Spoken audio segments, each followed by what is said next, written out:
எத்தனை காலம் தான் ஏமாத்துவார் இந்த நாட்டிலே, சொந்த நாட்டிலே, நம் நாட்டிலே. சரி, திடீர்னு இந்த பாட்டு ஏன்? அட ஒரு தலைவர், முக்கியமான தலைவர் பாடியிருக்காருங்க. முக்கியமான தலைவரா? முக்கியமான தலைவர், ஒரு முக்கியமான தலைவரை பார்த்து பாடியிருக்காரு. யாரை பார்த்து பாடினா? அவர் யாரை பார்த்து பாடினார் அப்படின்றதுதான் இந்த ஷோல நம்ம பார்க்க போறோம்.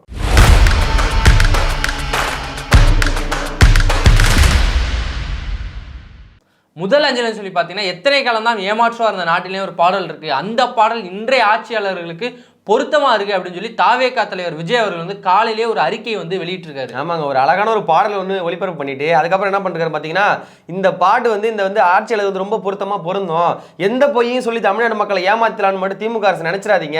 மக்கள் உங்க ஆட்சியில் வந்து அவநம்பிக்கையில் இருக்காங்க, அவங்க ஆட்சியை மக்கள் விரும்பல. 2021 சட்டமன்ற தேர்தலில் நீங்க அறிக்கை என்ன சொன்னீங்கன்னா, நாங்க ஆட்சிக்கு வந்தா நீட் தேர்வு வந்து ஒழிப்போம்னு சொன்னீங்க. அது மட்டும் இல்ல, நீட் தேர்வு ரகசியம் எங்கள்கிட்ட தான் இருக்கு, ரகசியத்தை மறைச்சு வச்சிருக்கோம்னு சொல்லி சொன்னீங்க. அப்படிலாம் சொன்னீங்க. ஆனா இப்போ ஆட்சிக்கு வந்து 4 ஆண்டுகளை கூட இது வரைக்கும் நீங்க நீட் தேர்வு வந்து ஒழிக்க கிடையாது. கேட்டா அது மத்திய அரசுல கட்டுப்பாட்டுல இருக்கு, அதை எப்படி மாநில அரசாங்க நாங்க ஒழிக்க முடியும் அப்படின்னு சொல்லிட்டு இருக்கீங்க. அதனால இந்த மாதிரி பொய்யை சொல்லி மக்களை ஏமாத்தலாம் மட்டும் என்னைக்கு நினைக்காதீங்க. மக்கள் இனி ஏமாறக்கூடிய இடத்துல கிடையாது, கண்டிப்பா இனிமே ஏமாற மாட்டாங்க அப்படின்னு மட்டும் சொல்லியிருக்காருங்க. தொடர்ந்து வந்து தமிழ்நாடு சட்டசபை வந்து நடந்துகிட்டு இருக்கு. முதல் நாள் வந்து ஆளுநர் வந்து வெளியே போனாரு. அன்னைக்கு வந்து விஜய் அவர்கள் வந்து ஆளுநரை கண்டிச்சு வந்து ஒரு அறிக்கை விட்டுருந்தாரு.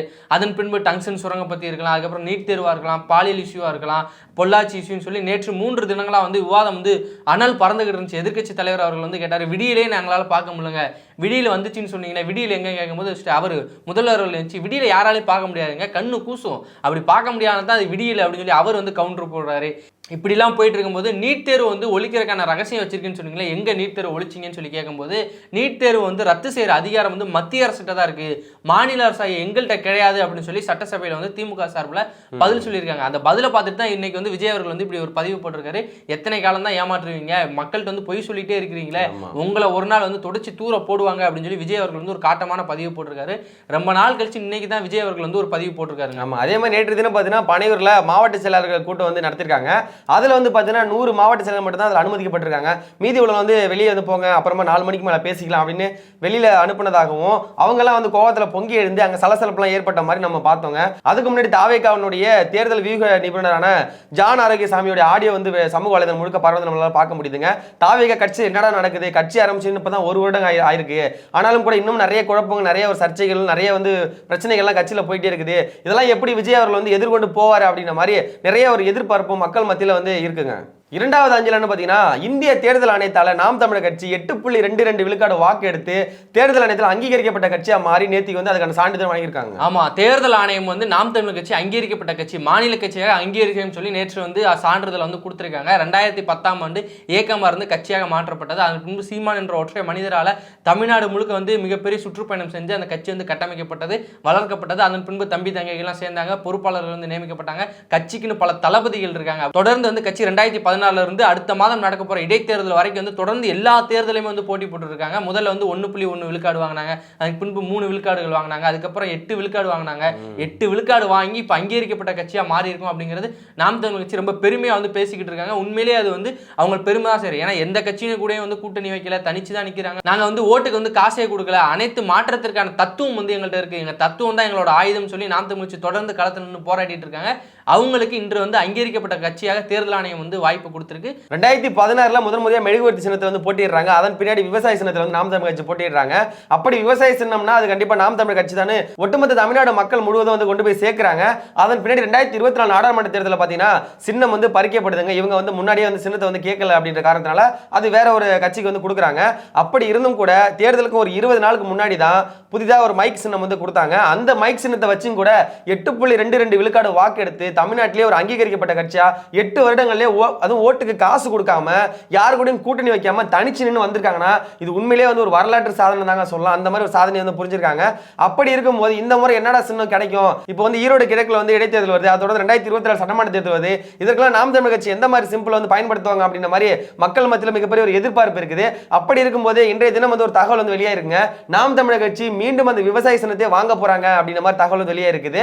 உங்களுக்கு உண்மையிலே எந்த சின்னம் வந்து நீங்க விரும்புறீங்க, எந்த சின்னம் நாம் தமிழர் கட்சிக்கு பொருத்தமா இருக்கும், மைக் சின்னமா சின்னமா இல்ல வந்து விவசாய சின்னமா இல்ல புலி சின்னம் அண்ணன் கேட்பாங்களா என்ன ஏது அப்படின்னு நீங்க என்ன நினைக்கிறீங்களோ கமெண்ட் பாக்ஸ்ல கமெண்ட் பண்ணுங்க. அடுத்து என்னன்னு பாத்தீங்கன்னா ஈரோடு கிழக்கு இடைத்தேர்தல் ஏற்கனவே அறிவிக்கப்பட்டதுங்க பிப்ரவரி மாதம் 5ஆம் தேதி.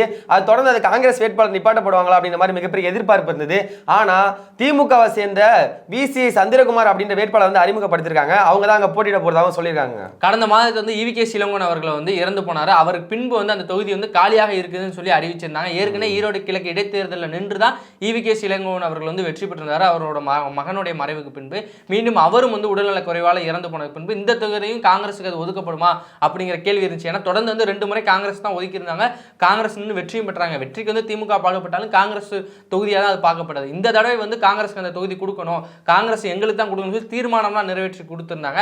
ஆனா இப்போ வந்து திமுக சார்பில் நேற்று வந்து ஒரு அறிவிப்பு வெளியாயிருச்சு. என்ன பார்த்தீங்கன்னா விசி சந்திரகுமார் அப்படிங்கிற திமுகவை சேர்ந்தவர் வந்து அந்த தொகுதியில் வந்து வேட்பாளராக நிறுத்தப்படுகிறாரு. நாங்கள் காங்கிரஸ் கூட வந்து பேசி முடிவெல்லாம் எடுத்துட்டோம், நாங்கள் தான் திமுக தான் அந்த தொகுதியில் போட்டியிட போறோம்னு சொல்லி திமுக சார்பில் வந்து அறிவிச்சிருக்காங்க. வேட்பாளர் அறிவிச்சிட்டாங்க. ஏற்கனவே வந்து அவர் இறந்த பின்பு வந்து பிப்ரவரி மாதத்தில் தேர்தல் நடத்தப்படும் சொல்லியிருந்தாங்க. அதே மாதிரி பிப்ரவரி 5ஆம் தேதி தேர்தல் நடத்தப்பட போகிறது. தேர்தலுக்கான வேட்பு வந்து 3 நாட்கள் மட்டும் தான் தாக்கல் செய்கிறதா இருந்துச்சு. அதுக்கும் சில எதிர்ப்புகள் இருந்துச்சு. ஏன்னா பொங்கல் தினம் பண்டிகை எல்லாம் இருக்கு, இந்த நேரத்தில் நீங்கள் வேட்புமனு தாக்கல் எப்படி நாங்கள் செய்ய முடியும்னு சொல்லியிருக்காங்க. இப்போ முதல்ல திமுக வந்து தங்களுடைய வேட்பாளர் அறிவிச்சிட்டாங்க. இந்த நாம் தமிழர், அதிமுக, அதுக்கப்புறம் தாவேகா வந்து நாங்கள் போட்டி போடணும்னு சொல்லி அறிவிச்சிட்டாங்க. மற்ற கட்சிகள் யார் யாரெல்லாம் வேட்பாளரை போட போறாங்கிறத பொறுத்திருந்து தான் பார்க்கணும். திமுக வந்து வேட்பாளரை அறிவித்திருக்க இந்த நிலையில வந்து நாம் தமிழர் வந்து தீவிரமா வந்து வேட்பாளர் தேர்வில் இருக்கிறாங்கன்னு சொல்லி தகவல் வெளியா இருக்கு. அதிமுக போட்டி போடுறாங்களா இல்லையான்னு தெரியல. ஏன்னா விக்கிரவாண்டி தேர்தலே வந்து அவங்க பின்வாங்கிட்டாங்க.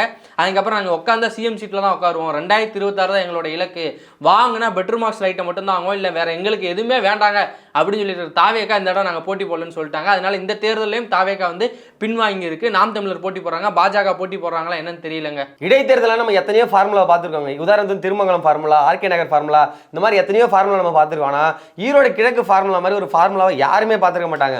மக்கள் எல்லாருமே கொண்டு போய் பட்டியில் அடைச்சி வச்சு அவங்களுக்கு பிரியாணி கொடுத்து, அவங்களுக்கு குவார்டர் கொடுத்து, கோழி பிரியாணி கொடுத்து, அவங்களுக்கு திரைப்படம் போட்டு காமிச்சு, அவங்க வாக்குக்கு காசு கொடுத்து, வாட்ச் கொடுக்குறது, குக்கர் கொடுக்குறது, அவங்க வந்து லட்டுக்குள்ள இந்த வருஷமும் கொடுக்க போறாங்க லட்டுக்குள்ள மூக்குத்தி. இந்த மாதிரி எவ்வளவு வந்து கொடுமைகள்லாம் செய்ய முடியுமோ அவ்வளோ வந்து செஞ்சிருந்தாங்க. மற்ற கட்சிகள்லாம் வந்து அவங்க போய் வாக்குக்கு வந்து கேட்கும் போதே அங்கே வாக்காளர்கள் இல்லைங்களா, அதாவது அந்த பொதுமக்களே அந்த ஊரில் இல்லைங்களா, எல்லாரையும் கொண்டு போய் ஒட்டுமொத்தமாக மண்டபத்தில் அடைச்சி வச்சிடறாங்க.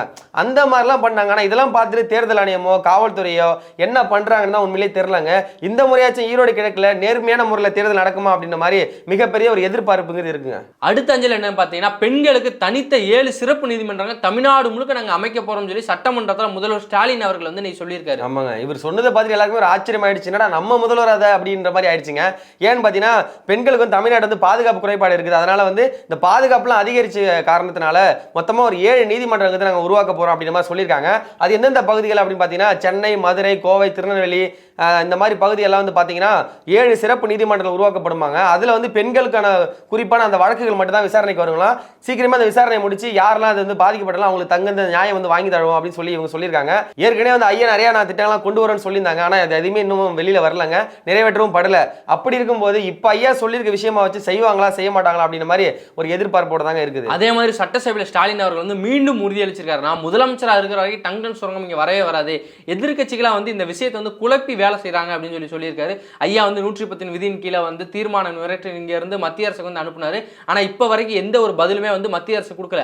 ஆனால் ஒரு பதில் கொடுத்தாங்க. என்னன்னு பார்த்தீங்கன்னா பிப்ரவரியிலேருந்து நவம்பர் வரைக்கும் ஏன் அமைதியாக இருந்தீங்க, நாங்கள் ஏலம் விடும்போது தான் உங்கள்கிட்ட கேட்டோம் ஏதாவது பிரச்சனை இருக்காங்க நாங்கள் வந்து செய்யலாமான்னு கேட்கும்போது நீங்கள் செய்யலாம்னு சொல்லிட்டு அமைதியாக இருந்துட்டு இப்போ வந்து மக்கள் பிரச்சனை பண்ணோன்னே அதை வந்து நீங்கள் எதிர்த்து நாடகம் மாட்டுறீங்கன்னு சொல்லி மத்திய அரசு வந்து மாநில அரசு மேலே குற்றம் சாட்டியிருந்தா இவங்க பழியை தூக்கி அங்கே போட, அவங்க இவங்க மேலே பழியை தூக்கி போட. ஆனால் 2 பேரும் சேர்ந்து மதுரையை வந்து மொத்தமாக நாசமாக்க போகிறாங்க அப்படிங்கிறதா மதுரை மக்களோட கருத்தாக இருக்குது. கடந்த வாரத்தில் வந்து மேலூர்லேருந்து மதுரையை நோக்கி வந்து மக்கள் வந்து பெரும் பேரணி வந்து போயிருந்தாங்க. இது எதை காமிக்குதுன்னா திமுக ஆட்சியின் மீதும் பாஜக ஆட்சியின் மீதும் மதுரை மக்களுக்கு துளி அளவு கூட நம்பிக்கை இல்லை அப்படிங்கிறதா இதை காமிக்குது அப்படிங்கிறத நம்ம எடுத்துக்கிறோம். இது மட்டும் இல்லாமல் இன்னொன்று ஐயா ஸ்டாலின் அவர்கள் சொல்லியிருக்காங்க. என்னன்னு பார்த்தீங்கன்னா எங்களோட மனசாட்சி படி இந்த மக்களுக்கு நாங்கள் உண்மையாகவும் நேர்மையாகவும் ஆட்சி நாங்கள் கொடுத்துட்டு இருக்கோம், எங்களோட ஆட்சி தான் இந்த மக்கள் விரும்புறாங்க, 2026 மறுபடியும் இந்த திமுக அரசு தான் வந்து அமையும், அதுல வந்து இம்மி அளவும் சந்தேகமே கிடையாது, எங்களுக்கும் சரி மக்களுக்கும் சரி இதுல வந்து சந்தேகமே கிடையாதுங்க, மறுபடியும் திமுக ஆட்சி தான் அமையும் அப்படின்னு சொல்லியிருக்காரு. திமுக ஆட்சி அமையும் நீங்க சொல்லிட்டு இருக்கீங்க.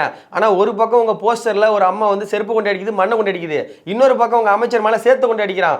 மதுரையில போராடுறாங்க, இங்க சென்னையில போராடுறாங்க, எங்க பார்த்தாலும் போராட்டம். மீனவன் போராடுறான், மாணவன் போராடுறான், விவசாயி போராடுறான், பேராசிரியர்கள் போராடுறாங்க, வழக்கறிஞர்கள் போராடுறாங்க, டாக்டர் போராடுறாங்க, விவசாயிங்க போராடுறாங்க.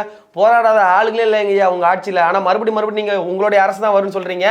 நீங்க முடிவு பண்ணக்கூடாதுங்கய்யா, மக்கள் தான் முடிவு பண்ணணும். சாட்டை எடுத்து நாட்டை திருத்து.